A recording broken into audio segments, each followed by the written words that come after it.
Hola, ¿qué tal? En esta ocasión aprenderemos cuándo agregar al verbo SES y ES. Esto es cuando trabajamos con el presente simple y utilizando el auxiliar do y dos. También te comento que es solo para oraciones afirmativas y para las terceras personas de singular. He, she, it. Vamos a la regla número 1. Esta regla dice, se agrega S a los verbos siempre y cuando no coincidan con una de las 4 reglas siguientes. Tenemos dos oraciones donde vemos que se utiliza el verbo comer, que es eat, y que además de ello utilizamos el pronombre he, que es una tercera persona del singular, por lo que caemos en la regla número 1. El uso incorrecto de este verbo eat es esta oración, he eat bread, puesto que estamos utilizando tercera persona del singular y al verbo se le debe de agregar mínimamente S.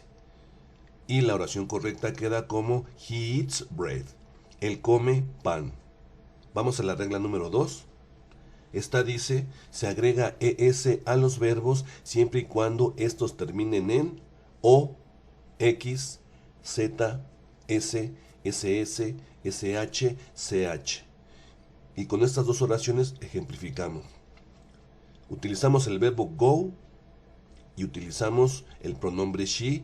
Automáticamente vemos que es tercera persona de singular, pero incorrectamente esta oración queda como she go to the cinema, porque el verbo termina en o y cae en la regla número 2, por lo que al verbo se le debe de agregar ES, entonces la oración correcta quedaría como she goes to the cinema, ella va al cine. Vamos a la regla número 3. Y dice, se agrega IES a los verbos que terminen con Y y a su lado haya una consonante. Quitamos la Y y agregamos IES. El verbo utilizado aquí en este ejemplo es study, que es estudiar. Notamos que termina con la Y y lo antecede una consonante, por lo que cae en la regla número 3, además de que es he, que es una tercera persona de singular. Entonces el verbo debería quedar, quitando la Y, cambiamos por una I latina y agregamos ES. Y la oración correcta queda como he studies for the test. Él estudia para el examen. Vamos a la regla número 4. Esta dice, el verbo have tiene dos significados, tener y haber. Y para este ejemplo vamos a darle el contexto de tener.